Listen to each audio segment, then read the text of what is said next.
Bonjour, merci de votre fidélité. Bienvenue à RFM, il est midi, le grand journal. À la une, cette attaque à main armée sur la route de Bantako, c'est à Kédougou. Le bilan, un mort et des biens emportés. Incendie au marché central de Thiès, un court-circuit serait à l'origine. Plusieurs dégâts estimés à des millions de francs CFA. Matam, les sinistrés de la crue du fleuve Sénégal attendent toujours les 8 milliards promis par le gouvernement. Des milliers de familles tentent de se relever de cette catastrophe, chose impossible au regard de l'ampleur des dégâts. Législative du 17 novembre dernier, c'est pour bientôt la publication des résultats officiels provisoires. La Commission nationale de recensement des votes conformément aux dispositions du Code électoral a démarré ses travaux ce mercredi. Les députés de la 15e législature vont être installés après la proclamation par le Conseil constitutionnel des résultats officiels définitifs. Le grand journal Les actualités internationales au Mali. Choguel Kokala Maïga n'est plus Premier ministre, il a été démis de ses fonctions. Le sport Malal Diagne Junior et la presse du jour Mohamed Ali Mouba. Point de vue, équipe nationale A, faut-il confirmer Pape Thiaw ou trouver quelqu'un d'autre sur le banc des Lions? Rendez-vous avec nos deux intervenants en fin de journal.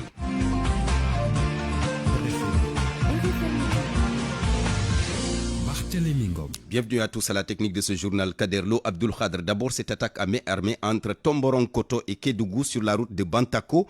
Le bilan fait état d'un mort et des biens emportés. Le récit d'Ibrahima Diabakhate. Ibrahima Diabakhate, ce sera donc tout à l'heure donc le temps d'aller à Thiès pour parler de cet incendie au marché central. Les dégâts sont importants, plusieurs millions partis en fumée. Un court-circuit serait à l'origine du sinistre. Charante Diop. C'est vers 5 heures du matin que l'incendie s'est déclaré au marché central de Thiès, précisément à la place baptisée Patersen, communément appelée Roukhoudisket. Des tables de marchands calcinées, des magasins dévorés par les flammes. Les dégâts sont énormes. Mamadou Sek, le secrétaire général du marché central de Thiès. Que tout s'est brûlé, c'est un peu difficile. C'est pas la première fois que nous avons reçu des incendies dans ce site-là, que nous lançons un appel aux autorités parce que l'accès était difficile d'éteindre cet incendie-là. Donc c'est manque d'accès. Les occupants qui se trouvent là, ce sont des petits commerçants, c'est des petites et moyennes entreprises. Mamadou Sek parle de court-circuit qui serait à l'origine et il appelle les autorités compétentes à réglementer le marché. Nous avons alerté les autorités étatiques il y a de cela 15 jours ou un mois. Nous avons alerté les autorités que les branchements que nous avons trouvés sur le site du Petersen, c'est un peu grave. Parce qu'il y a des ventilos et des lampes qui s'est allumées du jour au nuit. Pour cela, aux autorités étatiques, en l'occurrence l'État du Sénégal, d'accélérer les travaux du marché aux poissons et de trouver un autre site pour recaser ces gens-là. Énième incendie qui remet sur le tapis la récurrence du phénomène au niveau du marché central de Thiès. Ainsi, les autorités sont interpellées.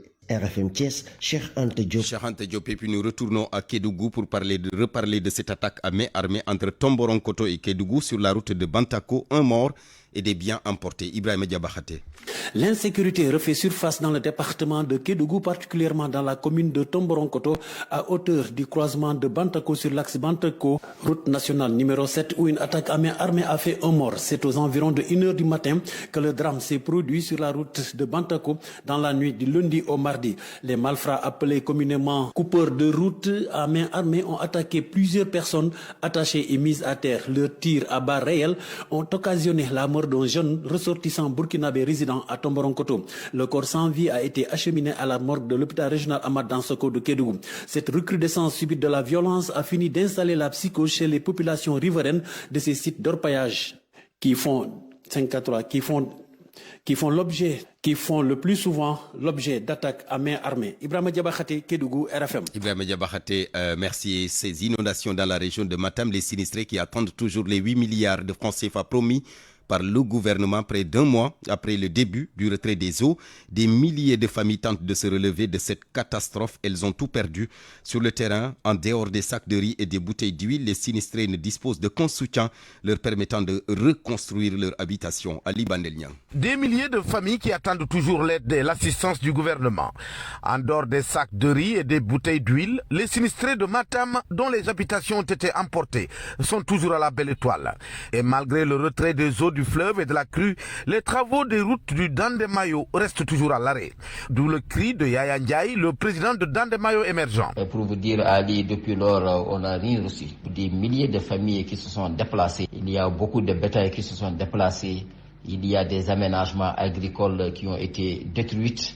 Il y a des maisons détruites, des routes coupées. La promesse n'a été que du vent. Les populations n'ont rien reçu. Et c'est très désolant quand même que ces populations soient laissées à elles-mêmes. Donc de ce que je sache, il y avait peut-être des quelques vivres, un sac de riz et d'huile de 5 litres, un peu du madar et du savon. Depuis lors, rien n'a suivi. Rien n'a suivi. Des conditions de vie extrêmement difficiles, des familles sinistrées qui méritent une attention toute particulière des autorités gouvernementales. C'est en tout cas l'avis de Amadou Djibril Diallo, le président du conseil départemental de Matam. Mais on sent toujours que ces populations-là sont laissées pour compte. Je ne sais pas en tout cas comment ils ont essayé d'utiliser ces 8 milliards-là. Parce qu'on avait même parlé de camions qui étaient en train de décharger au niveau de Mourossogui pour du riz et tout ça, etc. Mais franchement, sur le terrain, on ne le sent pas. Ce qu'on a eu à donner, c'est que ce qui a été rassemblé au niveau de la préfecture. De Dembankani à Beli Diallo et de Djamel à Sinchou Djamdioro, les sinistrés du Dandemayo de la région de Matam sollicitent toujours l'assistance conséquente de l'État. Matam, Ali Bandelnian, RFM. Et puis le ministère du Commerce au chevet justement des sinistrés de Matam, des vivres et des produits désinfectants d'une valeur de plusieurs millions de francs CFA ont été convoyés à Matam puis remis au gouverneur de la région.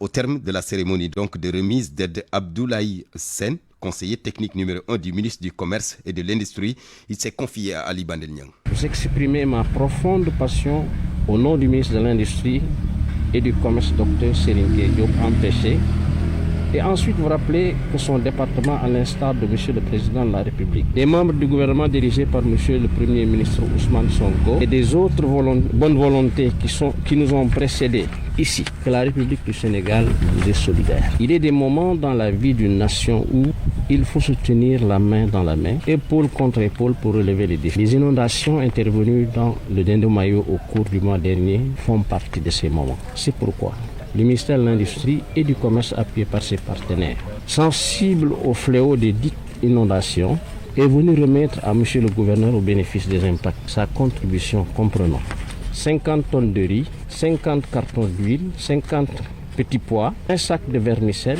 20 sacs de macaroni et 30 cartons de lalia. Ce geste, loin de venir à bout du sinistre, est plutôt un appel à plus de solidarité envers nos compatriotes qui ont encore les pieds dans l'eau. RFM, la radio de toute l'actualité. Midi, bientôt 9 minutes. La suite du journal. Je vous l'annonçais tantôt, la Commission nationale de recensement des votes qui a démarré ses travaux ce mercredi. Elle va à terme publier les résultats officiels provisoires des élections législatives de dimanche dernier. Un travail qui s'effectue conformément aux dispositions du code électoral.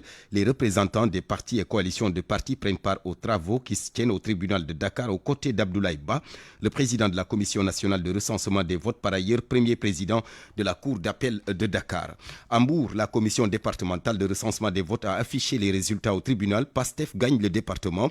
Andenaoulé de Maguette Sène arrive 3e, mais constat, entre la présidentielle du 24 mars dernier et les législatives du 17 novembre, l'électorat de PASTEF a diminué de plus de 40 000 voix. Les résultats officiels de ces élections législatives anticipées du dimanche dernier, qui viennent d'être publiés, sont favorables aux partis au pouvoir.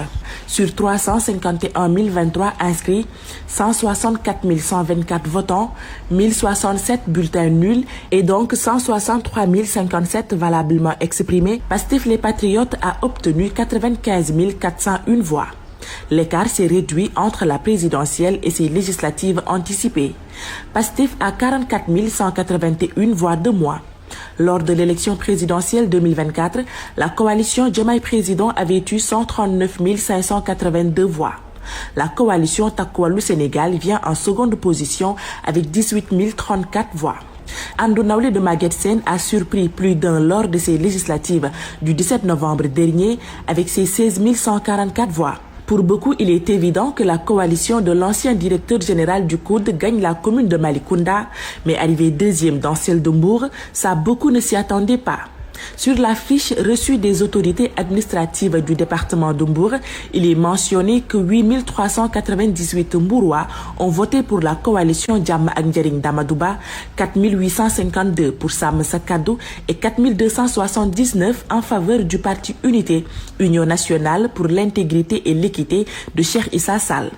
Gox yu bees, dirigé au niveau national par Ahmed Diallo, sort de ces législatives avec 2349 voix au moment où Sopi Sénégal obtient 1631. Dans le département de Mbour, And Jëli Lu Ñu Moom a pu convaincre 947 personnes et And Liggéey Sénégal Alsar de l'homme d'affaires Mamadou Racine Sy 904. À part ces 10 coalitions, toutes celles qui ne sont pas citées ont eu moins de 800 voix à Mbour. Les communes de Popenguine, Somone et une partie de Saly ne sont pas prises en compte dans ces résultats affichés au tribunal du département de Mbour. Ndeye Mati Dieng, Mbour, Radio Futur Média. Abdoulaye Seydou Sow, le maire de la commune de Kaffrine, tête de liste de la coalition Takku Wallu Sénégal, il reconnaît sa défaite dans le département. Il a félicité le parti PASTEF et a promis de continuer de défendre les intérêts de la région. Le voici avec Ndeye Awobey. Je voudrais féliciter la coalition PASTEF qui a gagné dans le département de Kaffrine et leur souhaiter bonne législature. Je marque ma disponibilité à servir les intérêts du département et de la région à chaque fois que de besoin. Les élections se sont déroulées dans le calme et dans la paix. Les résultats issus des urnes sont incontestables. Nous notons avec satisfaction que la coalition Takku Wallu Sénégal, soutenue par la coalition Sàmm Sa Kàddu, a gagné dans la capitale régionale de manière large, a gagné la commune de Boulel, mais aussi a fait des résultats honorables dans toutes les autres communes. Cette victoire dans la capitale régionale est symbolique et elle renforce et nous renforce dans nos convictions propres, dans le service que nous sommes faits, le sacerdoce que nous sommes faits de servir Kaffrine en tout lieu et en tout moment. Abdoulaye Seydou Sow, la tête de liste départementale de la coalition Takku Wallu Sénégal qui a été battue dans le département. Ramatoulaye Ndom, la coordonnatrice du mouvement des femmes patriotes de Keur Massar. Elle fait partie des nouveaux députés et elle dit être consciente des préoccupations des populations de son département. Elle compte d'ailleurs une fois à l'Assemblée nationale mener le combat. Aminata Ba, notre correspondante à Keur Massar, nous dresse ici son portrait. Ce sont là les premiers mots de Ramatoulaye Ndom, des remerciements à l'endroit des habitants de Keur Massar. Je remercie tous les habitants de Keur Massar et environ, particulièrement les patriotes.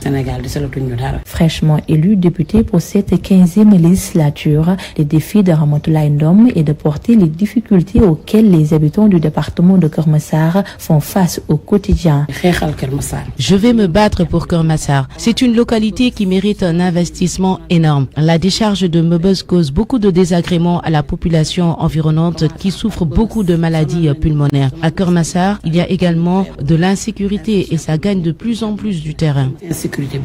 La nouvelle parlementaire s'engage également à plaider pour une solution au manque d'infrastructures sociales de base dans le département de Keur Massar. Keur Massar n'a que des districts sanitaires, ce qui est vraiment anormal. On note également l'absence d'infrastructures routières. Il y a des inondations aussi. Et l'autopont de Keur Massar n'a fait qu'augmenter les embouteillages. Il nous faut donc des routes de contournement.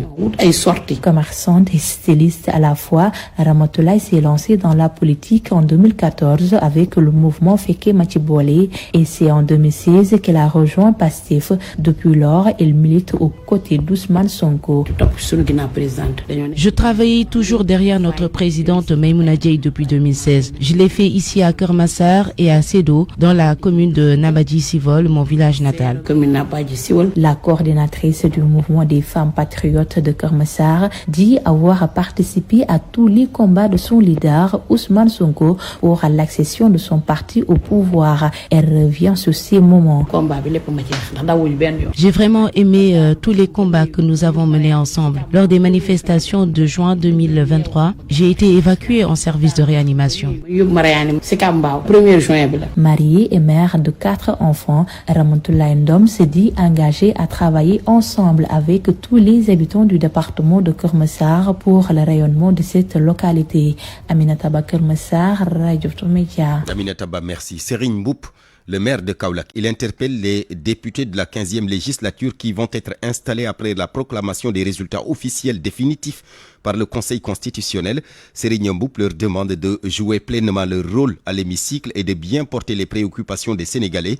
Serigne Mboup, qui était sur le terrain à Kaolack, en a profité pour annoncer la reprise des opérations de désencombrement pour libérer les artères de la ville de Kaolack. Le voici avec Fatoumou. Nous ne pouvons pas être dans un pays qu'à chaque fois les régions, les départements votent pour des députés, après c'est fini. Kaolack, vous leur demandez qui est votre député, ils ne le connaissent même pas. Ils n'ont même pas planté un arbre ici, pour les anciens qui sont là. Mais c'est la population d'abord qui doit exiger des comptes rendus aux députés qui ont été élus, qui ont été payés, qui ont été protégés et qui ont reçu des voitures là où nous les maires on l'a pas. Et pourquoi tous les jours le maire et pourtant les députés sont là, le conseil départemental est là. Il faut que la population eux-mêmes comprenne ce qui s'est passé et d'abord continuer à exiger le maire de faire son travail, mais exiger aussi les députés qui doivent à la République dans leur département. Et là, ils doivent le savoir. Pour visiter Medina Baba, là aussi c'est un problème. C'est un problème quand on parle le maire ne peut pas le régler.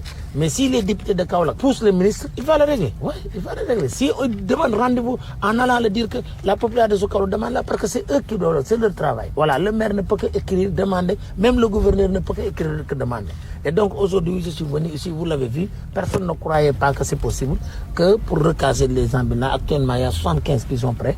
Et donc, je pense que la semaine prochaine, on va leur donner ça.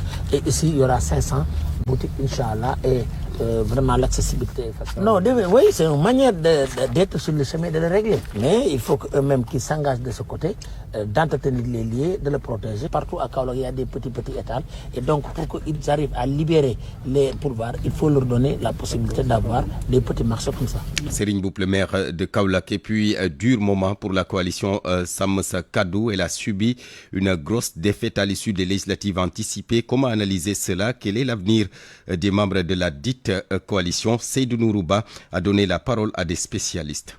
La grosse raclée que le parti PASTEF a fait subir à ses adversaires fait toujours débat. Sàmm Sa Kàddu n'a pas échappé à cette raclée, même si Assane Samb tente d'analyser la situation. De revoir effectivement tout ce qui est programme, discours, et peut-être pour envisager l'avenir. Il faut sans doute pas se décourager, c'est pas le moment, parce qu'il y a quand même un snobisme politique et électoral noté au Sénégal. Les gens souvent ils désignent un parti à un moment donné, et ce parti-là, souvent, ils votent systématiquement pour lui. Et c'est ce qui arrive au PASTEF actuellement. Mamadou Adidem, docteur en sciences politiques, enseignant-chercheur à la faculté des sciences juridiques et politiques de l'Université de Dakar, estime que c'est parce que des ténors politiques ont fait faux bond à la coalition Sàmm Sa Kàddu. À quelques jours de la campagne, il y a eu la défection de Déthié Fall. Et autre chose, c'est que le PUR s'est pas trop investi dans la campagne de Sàmm Sa Kàddu, alors que c'était le seul parti politique donc de la coalition.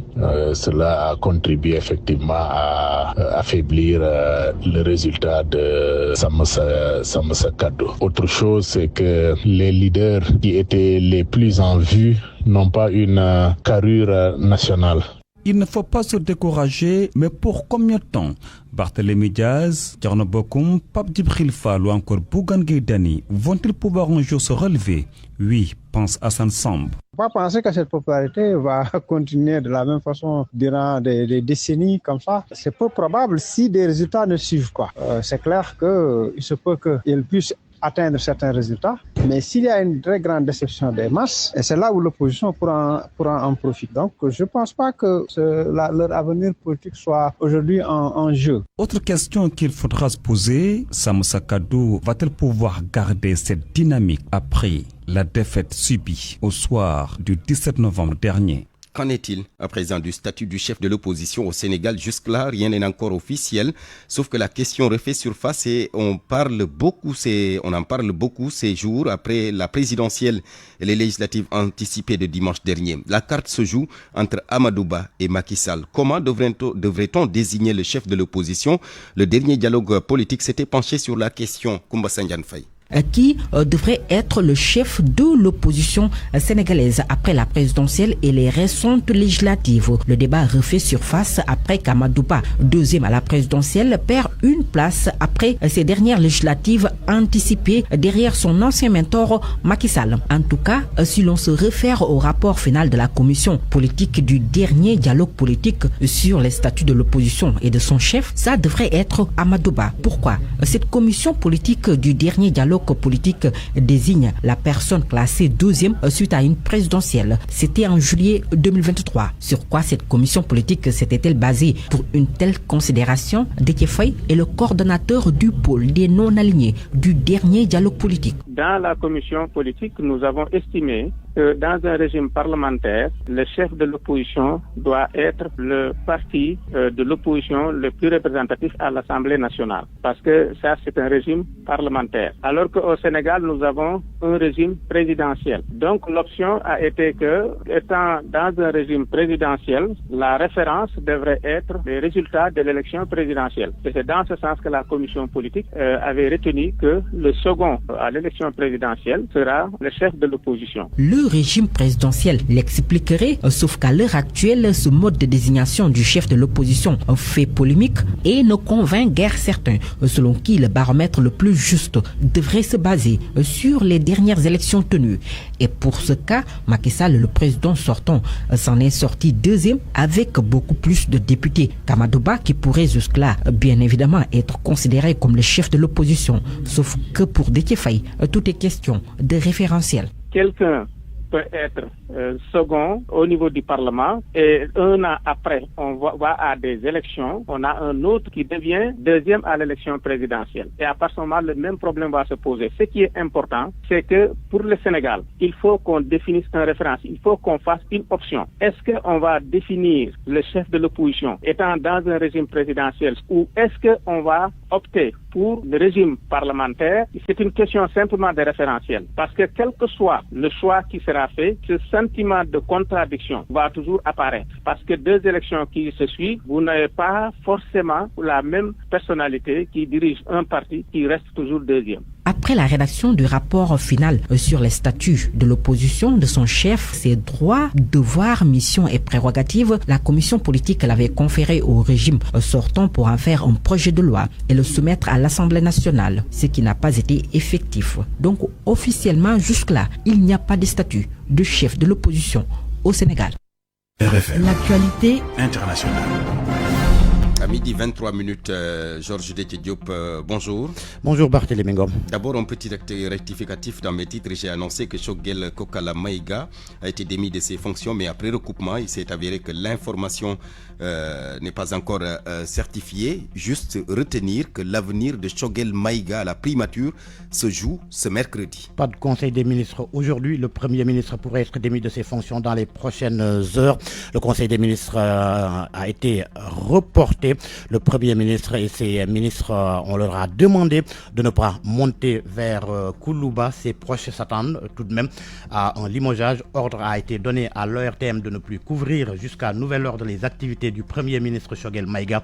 Cette situation fait suite à ses propos virulents tenus ce week-end. Choguel Maïga a critiqué les militaires au pouvoir et notamment le report des élections présenté comme dangereuse et unilatérale. Choguel Kokala Maïga qui reste donc Premier ministre du Mali.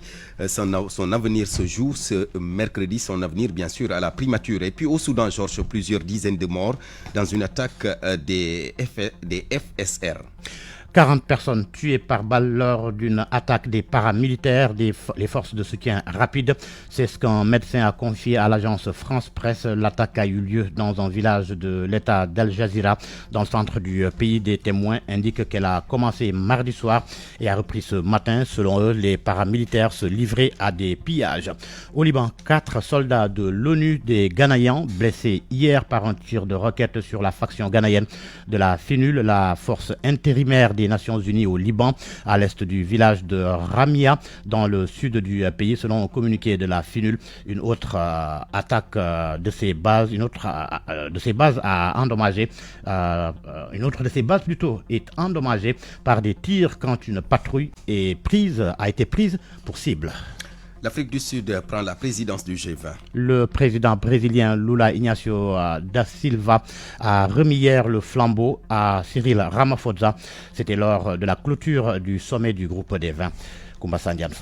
Dans son discours, Lula a souligné l'importance de ce moment. Rappelons que pour la première fois, chaque membre du G20 aurait exercé la présidence au moins une fois. Le sommet a permis aux 20 principales économies mondiales de publier une déclaration commune axée sur des enjeux mondiaux majeurs. Le document appelle notamment à un pacte global contre la faim, à une aide accrue pour Gaza ainsi qu'à la fin de la guerre en Ukraine. Il mentionne également des propositions pour une future taxe mondiale sur les militaires et une réforme du Conseil de sécurité de l'ONU. Cependant, le texte a été critiqué pour son manque de mesures concrètes et n'a pas obtenu une adhésion unanime. L'Argentine ayant exprimé des réserves sur certains points en remettant symboliquement le marteau de la présidence au président Ramaphosa, Lula da Silva a souligné l'importance historique de ce passage de relais. Je cite, « Nous avons la responsabilité de faire mieux. C'est avec cet espoir que je transmets le marteau de la présidence du G20 au président Ramaphosa. Ce n'est pas une simple passation de présidence, c'est l'expression concrète des liens historiques, économiques, sociaux et culturels qui unissent l'Amérique latine et l'Afrique. »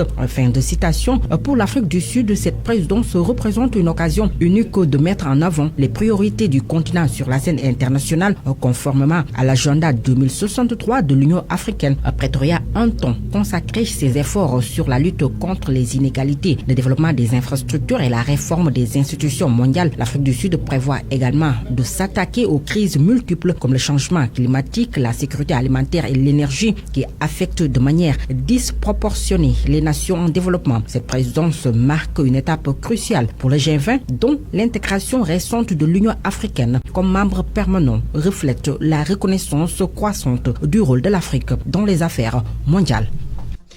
En Italie, rejet par la Cour de cassation du recours de la chanteuse malienne Rokia Traoré contre sa remise en Belgique. Selon son avocate, elle serait transférée aux autorités belges dans les prochains jours. Rokia Traoré a été arrêtée en juin en Italie à la suite d'une condamnation en Belgique dans une affaire de non-représentation d'enfants. Dans un message transmis à l'AFP, son avocate italienne Maddalena Claudia Del Re a estimé que Rokia a été condamnée à 2 ans de prison lors d'un procès qui s'est déroulé à Bruxelles sans qu'elle n'en ait été informée en son absence et sans qu'elle ait pu être défendue par un avocat en violation des droits de l'homme et du principe d'un procès équitable. Merci beaucoup Georges Détié-Diop. Parole aux auditeurs. L'actualité, qu'en pensez-vous? Moi, je pense que vous devez. Réagissez dans nos éditions d'information sur l'actualité. Bonjour. Du lundi au vendredi, vous avez la parole sur RFM. Point de vue, équipe nationale A, faut-il confirmer Pape Thiaw ou trouver quelqu'un d'autre sur le banc des Lions? Rendez-vous tout à l'heure avec nos 2 intervenants. Nous serons avec Bakary Sissé, journaliste sportif, administrateur général de Desports, et Lamine Mboup, ancien international. Rendez-vous donc juste après la revue de presse de Mohamed Ali Mouba. RFM Sport. Malal Diagne Junior, bonjour. Bonjour Barthélémy. Les fédéraux qui appellent Ousmane Sonko à venir au Dakar Arena pour faire gagner le Sénégal. On parle de basketball avec la fenêtre FIBA prévue le week-end prochain, vendredi, samedi et dimanche. Ce sont des rencontres qualificatives pour la prochaine Coupe d'Afrique de basket chez les hommes. Le Sénégal qui va jouer contre le Rwanda, contre le Gabon et le Cameroun ce matin. Les fédéraux ont fait face à la presse, occasion saisie par le président de la fédération, Maître Babacar Ndiaye, pour inviter les Sénégalais à venir nombreux pousser les Lions à la victoire. Il a invité parmi eux en premier le Premier ministre Ousmane Sonko, puisqu'il s'agit de mobilisation pour la cause nationale. Babacar Ndiaye avec Sodetiam. Ce que nous demandons comme soutien de l'État, c'est vraiment une subvention de 75 millions sous forme même de prise en charge de certaines dépenses. Nous avons pris toutes les dispositions. Les tickets sont on a commencé à vendre les tickets en ligne. Il y aura 4 matchs par jour à partir de midi. Le Sénégal jouera tous les jours à 18h. Et donc c'est du basket de 12h à minuit. 4 matchs, donc ça vaut la peine. Donc nous demandons au public de venir nombreux. On a pris des dispositions également avec Dakar Demdik pour permettre à cette société sociétés de transporter ceux qui veulent aller à Dakar Arena. Des points de départ seront fixés, comme on l'avait fait la fois passée. Donc également les billets, on a fait des billets très raisonnables. Les 4 matchs de basket à 2 000 francs, 3 000 francs, 5 000 et 10 000 francs, je pense que c'est extrêmement aussi, c'est raisonnable. Donc nous demandons au public de venir nombreux, c'est ça, supporter l'équipe. On a également pris l'engagement avec le 12e Gaïndé, Ale Kaza et Lebougui, voilà, qui se sont engagés à venir.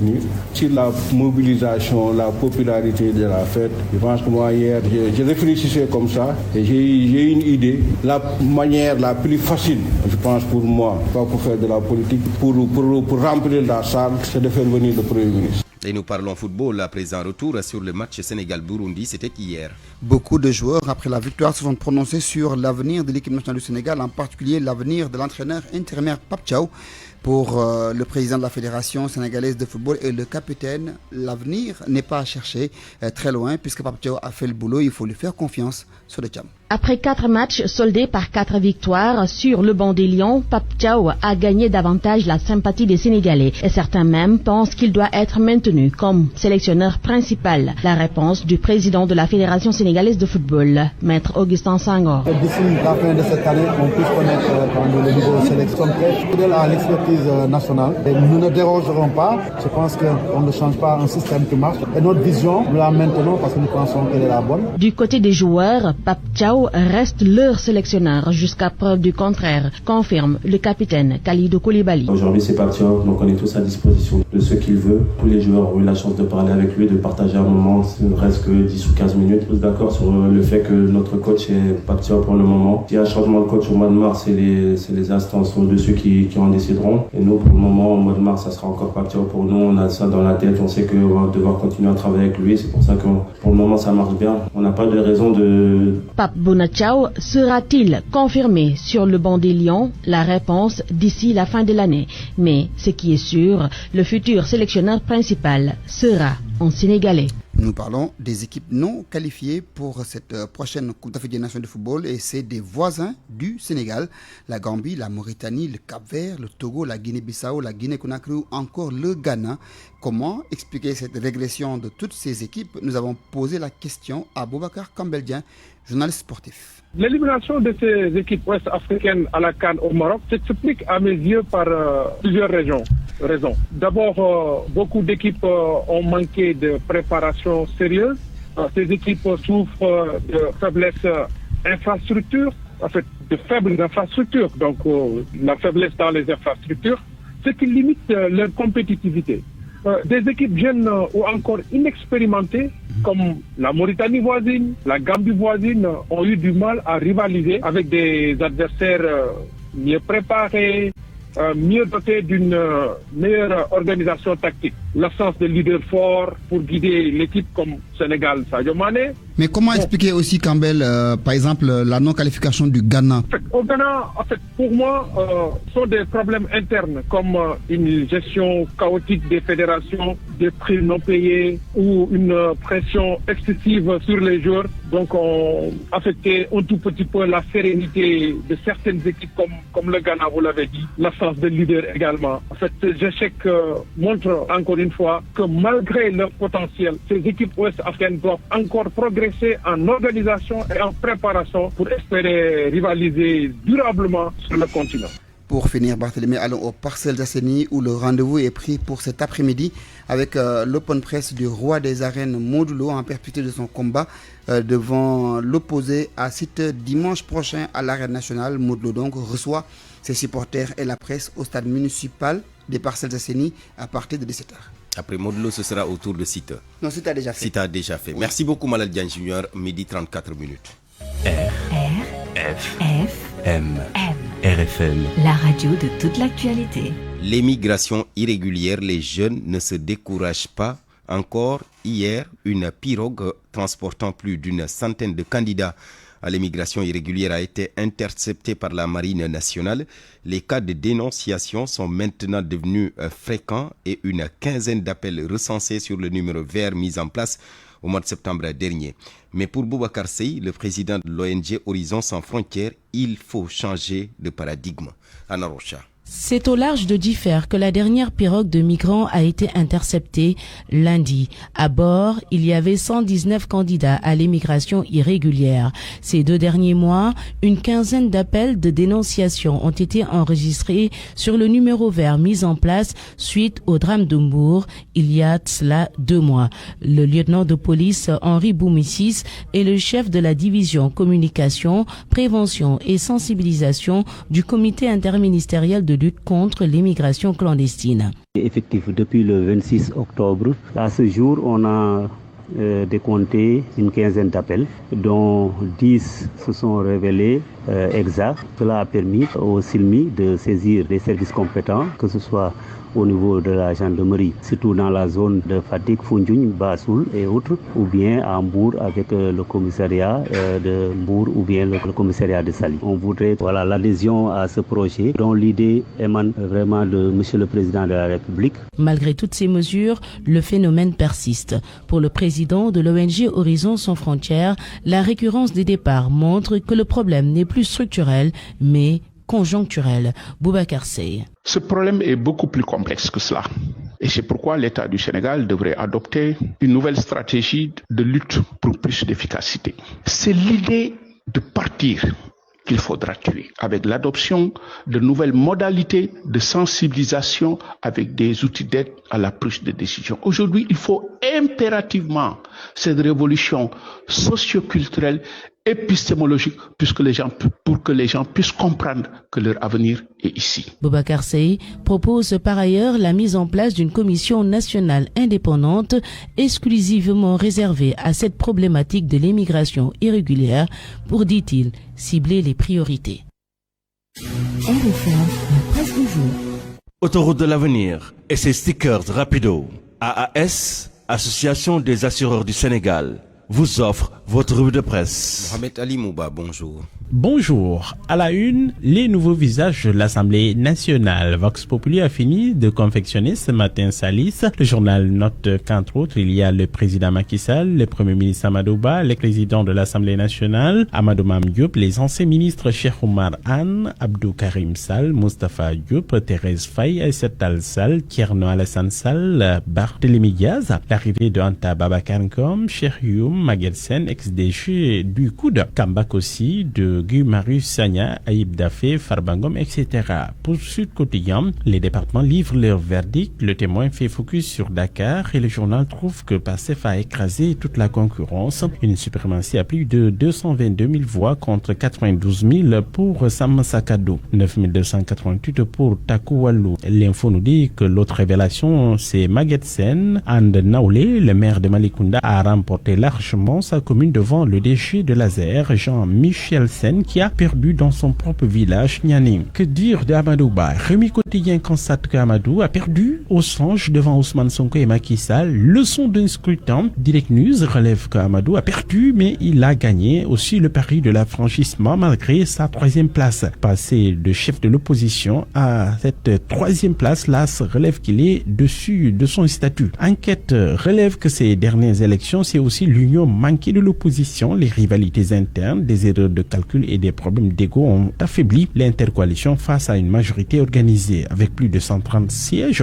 pour PASTEF, l'opposition doit repenser son approche. Un signal fort des électeurs en quête de stabilité. Le son d'un scrutin toujours, le regard du professeur de droit Ismaël Madior Fall. Il tire 3 enseignements, un réaménagement du calendrier républicain pour organiser les législatives en même temps que la présidentielle. Cela aurait pu permettre de faire l'économie de 7 mois d'incertitude politique et de tensions électorales. La dimension personnelle du Premier ministre sur les résultats de PASTEF devrait amener à réfléchir désormais sur le fonctionnement du régime politique sénégalais. Pour lui, c'est une incongruité que celui qui a la faveur des électeurs ne soit pas à la tête de la magistrature suprême. Il appelle à corriger cette incongruité par une conjugaison de recettes d'ingénierie constitutionnelle et de tirer la conclusion que la disqualification judiciaire d'un des candidats favoris à l'élection présidentielle de mars dernier, à l'occurrence Ousmane Sonko et ses conseillers, conséquences sur le fonctionnement du régime, doit dorénavant pousser les acteurs politiques et la société civile à trouver un consensus sur les conditions d'éligibilité des candidats. Il invite les gouvernants à s'inspirer de la jurisprudence d'il y a quelques semaines de la Cour suprême des États-Unis ordonnant la suspension des poursuites judiciaires contre les candidats jusqu'à la présidentielle. Birahim Seck lui dresse le portrait robot du futur président de la 15e législature. Il dit on veut un président qui redore l'image du Sénégal à l'Assemblée nationale. L'urgence de la prochaine Assemblée nationale, justement, le quotidien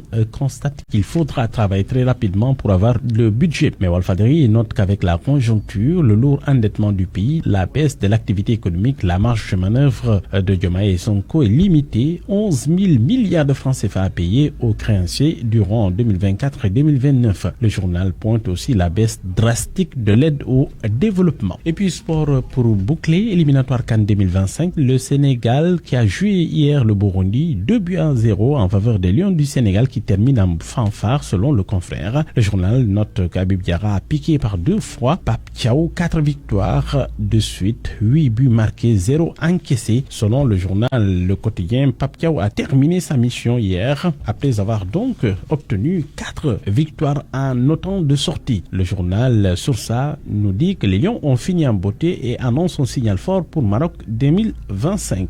Bonne nuit à tous. Autoroute de l'avenir et ses stickers rapido. AAS, Association des assureurs du Sénégal, vous ont offert votre revue de presse. À midi 41 minutes, place à la rubrique Point de vue. Équipe nationale A, faut-il confirmer Pape Thiaw ou trouver quelqu'un d'autre sur le banc des Lions? Alors, pour en parler, nous sommes avec Bakary Cissé. Bakary, bonjour.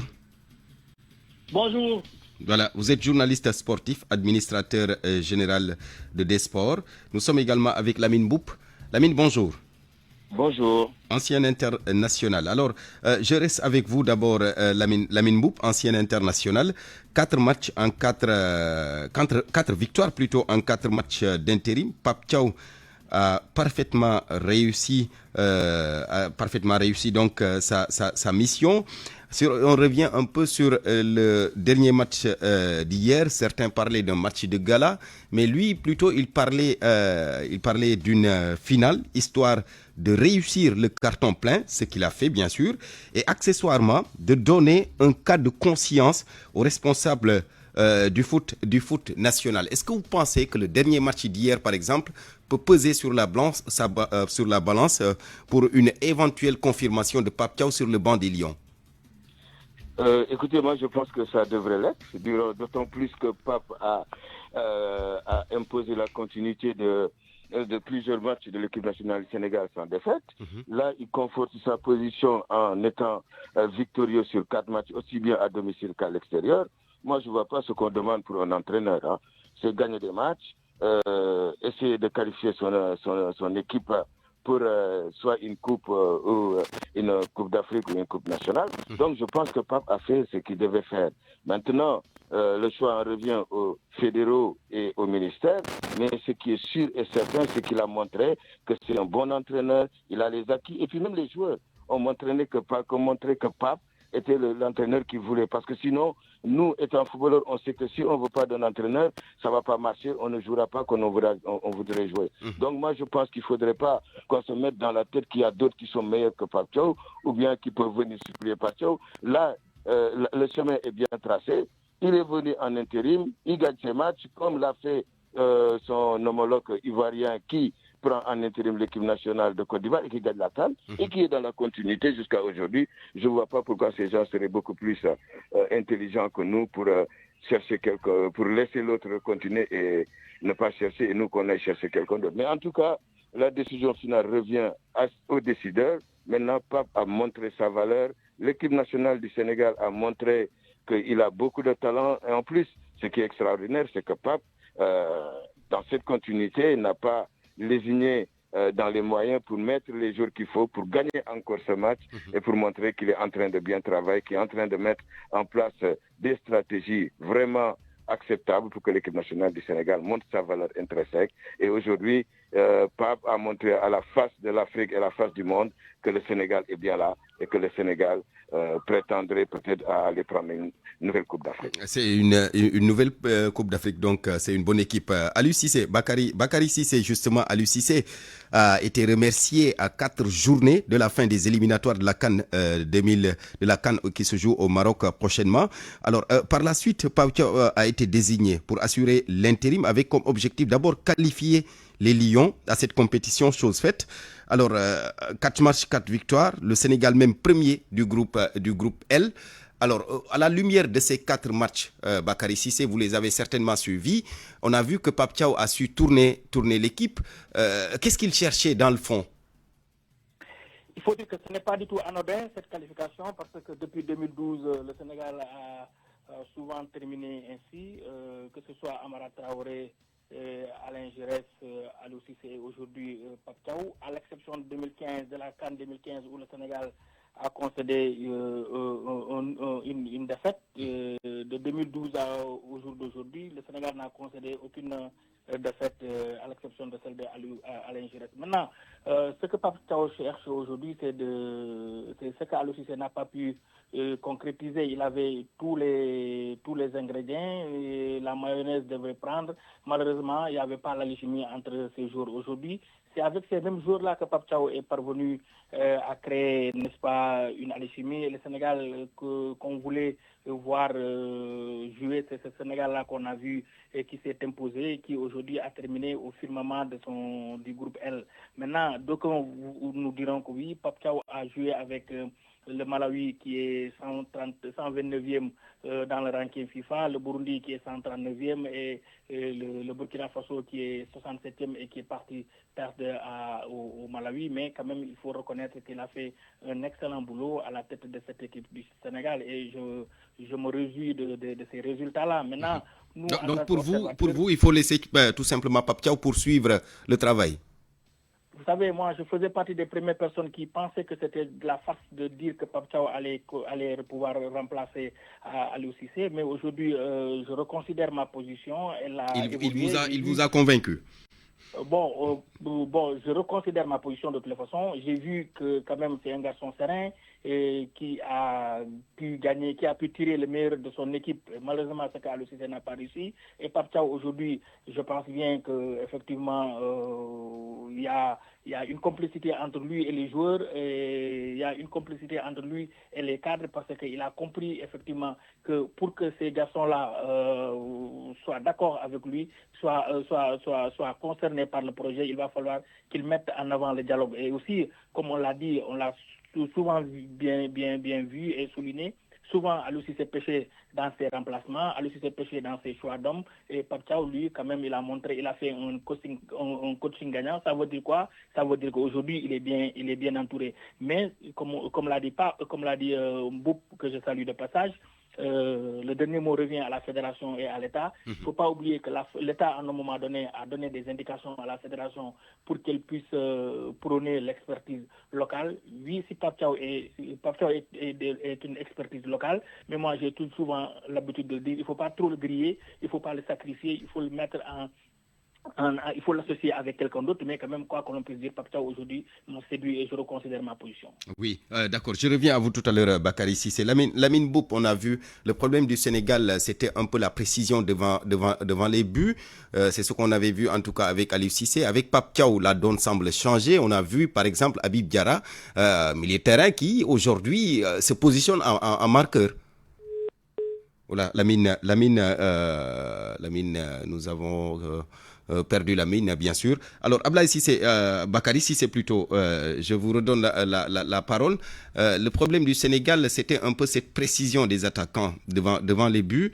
Depuis quelque temps, la donne semble changer avec Habib Diarra, qui devient de plus en plus précis avec ses buts qu'il a marqués en faveur de l'équipe nationale. Comment pensez-vous, est-ce que Pape Thiaw a su travailler un peu ce mental des attaquants sénégalais? Non, il faut préciser que Habib Diarra n'est pas un attaquant de pointe. Habib Diarra est un milieu de terrain. Oui, c'est ça. Ce qu'il faut saluer, c'est que moi, ce que j'ai aimé dans l'évolution de l'équipe de Pape Thiaw, c'est Boulaye Dia qui est le numéro 1 de Aliou Cissé, c'est-à-dire c'est l'attaquant numéro 1 de l'équipe nationale du Sénégal. Mais depuis un bon bout de temps, il n'était pas revenu. Mais à son retour contre le Malawi à Dakar, Pape Thiaw a décidé de faire confiance à Nicolas Jackson qui, après 2 ans en équipe nationale, n'a marqué aucun but. Et heureusement, ce jour-là, Nicolas Jackson est parvenu à marquer et Boulaye Dia aussi, quand il est rentré, il est parvenu à marquer un but. Donc après, il n'a pas voulu changer, n'est-ce pas, la hiérarchie. Il a voulu continuer avec Nicolas Jackson. Malheureusement, Nicolas Jackson n'a pas donné les résultats escomptés et du coup, il est resté sur le banc hier. Maintenant, naturellement, Habib Diarra, qui est sorti du banc de touche contre le Burkina Faso et qui a délivré le Sénégal à la 83e minute, quand même, il faut dire que la logique voudrait qu'il soit dans le 11 de départ. Donc, le coach l'a mis dans le 11 de départ et hier, il a été l'embelli dans la grisaille. Donc, quoi que l'on puisse dire, il a été l'homme du match. Ce n'est pas pour rien qu'il a marqué des buts vraiment d'un attaquant, d'un joueur lucide, parce qu'avant de faire des pointés et tout, il regarde d'abord la position du gardien de but. Donc ce qui veut dire quelque part, comme je l'ai dit, aujourd'hui, au-delà de l'attaque, parce que c'est Refinia qui a démarré, même s'il a terminé le match, il a joué un match en demi-teinte, au-delà de l'attaque, même au milieu de terrain, dans l'entrejeu, il doit avoir une redistribution des cartes, et c'est ce que Pape Thiaw a commencé, parce que tantôt il met Pape Matar Sarr comme remplaçant, tantôt il met Lamine Camara comme remplaçant. Pourtant, on pensait que ce sont ces deux jeunes qui devaient détenir la clé de l'entrejeu. Non, il y a Idrissa Gana Gueye qui reste toujours un lion dans l'ombre. Et qui prouve qu'il a toujours qu'il a toujours sa place dans l'équipe nationale. Justement sa place aujourd'hui. Il y a Pape Gueye qui pour beaucoup d'observateurs était le maillon manquant de la chaîne en Côte d'Ivoire en 8e de finale, mais aujourd'hui avec l'avènement de Habib Diarra et de certains jeunes, on voit carrément que le Sénégal est en train de faire cette transition. C'est pourquoi je dis il faut qu'on fasse très attention par rapport à Pape Thiaw, parce qu'on va vers une transition. Il ne faut pas demander à Pape Thiaw beaucoup, il ne faut pas beaucoup lui demander, il faut quand même qu'on comprenne qu'on va vers une compétition qui sera très très relevée, qui va se jouer à une période très compliquée, mais heureusement que nos joueurs sont tous des professionnels, mais quand même, quoi que l'on puisse dire aujourd'hui, Pape Thiaw a marqué de son empreinte, n'est-ce pas, ces derniers mois en équipe nationale. C'est pourquoi je pense quand même, on ne peut pas le jeter comme ça en pâture, on doit pouvoir l'encadrer. Si les autorités pensent qu'effectivement qu'il peut continuer à diriger, à présider au destiné de notre banc de touche, je pense que c'est bon, c'est un garçon qui quand même a la tête sur les épaules, qui sait là où il va, qui sait aussi d'où il vient. Mais moi, comme je l'ai toujours dit, c'est un garçon qui a fini de convaincre les uns et les autres. Les uns et les autres. Merci beaucoup, Bakary Cissé.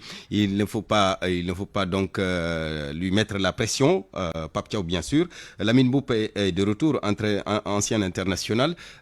Lamine, aujourd'hui, au vu de la performance de l'équipe, entre Aliou Cissé, cette transition, ce n'était pas évident entre Aliou Cissé et Pape Thiaw. Pape Thiaw a réussi à faire qualifier l'équipe en gagnant ces quatre matchs. C'était pas évident. Aujourd'hui, Bakary Konté l'a dit. Il faut juste l'accompagner, ne pas lui mettre la pression. Vous avez ce même sentiment?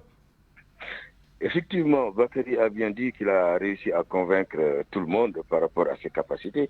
Et vous savez, ce qui est extraordinaire, c'est le maillage qu'il a réussi à faire. Parce que si vous voyez l'équipe nationale du Sénégal durant ces matchs, ils ont eu beaucoup plus de possession que leurs adversaires. La preuve, hier, Kalidou, dans la défense sénégalaise a été intraitable. Et au milieu de terrain, on ne pouvait pas savoir qui était le meneur de jeu ou qui était le milieu défensif.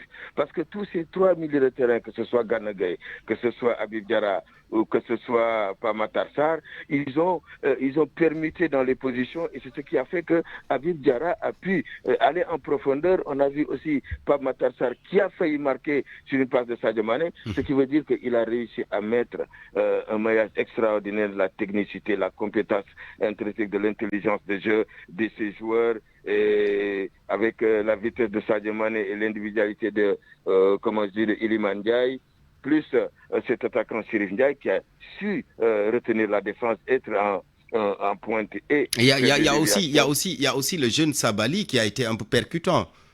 Mais c'est ce que je vous dis. Aujourd'hui, je pense que l'équipe nationale du Sénégal est en train de montrer une technique offensive qu'on ne voyait pas totalement avec eux. Mon seul hic en ce moment dans cette équipe, c'est qui sera le futur remplaçant de Sadio Mané, meilleur passeur, meilleur buteur, meilleur joueur, intelligent, technique. Ça, c'est ça mon problème. Est-ce qu'on a encore... parce que Sadio est en train de faire tout ce qu'il peut faire en ce moment avec l'équipe nationale. On le voit. Il y a des choses qui ratent des fois, mais c'est parce que Sadio a beaucoup fait pour cette équipe nationale du Sénégal. Merci. Et je pense que si Sadio sort, moi je vous dis, si Sadio sort, il y aura, je dirais pas 50%, mais 40% de l'équipe nationale du Sénégal, parce que Sadio, dans le terrain, il perturbe l'équipe adverse, il perturbe l'adversaire direct, il perturbe les milieux de terrain, parce que c'est un joueur qui a tendance à être partout dans le terrain et à faire mal. Donc je pense que c'est ça qu'il faudrait que Pacto essaie de trouver. Qui sera le suppléant de Sadio Mané? Mais en ce moment, l'équipe nationale du Sénégal, je dirais, ils ont une façon de jouer qui plaît à tout le monde. Merci. Et je pense que Pacto l'a montré. Pacto, aujourd'hui, si vraiment on cherche un entraîneur pour gagner, il est là. Il est en train de gagner. Il n'y a pas de raison d'aller amener quelqu'un d'autre ou de le faire partir. Parce que dans toutes les équipes du monde, tout ce qu'on cherche, c'est quelqu'un qui gagne. Même Aliou Cissé, qui était là, n'a jamais perdu. Il faudrait aussi lui tirer le chapeau. D'accord. Merci. Voilà. Merci Lamine Mboup, un ancien international. Merci également à Bakary Cissé, journaliste sportif, administrateur général de Desports. On vous retrouve tous les deux dans le journal de 13h. C'est dans 5 minutes. Ce sera avec Eladji Ndiogou-Diène. Bonne suite de programme sur la radio Futur Média. Au micro, c'était Barthélémy Ngom Kaderlo à la technique, réalisation Eladji Ndiogou-Diène. Il sera là dans moins de 5 minutes. Chef d'édition Awambaï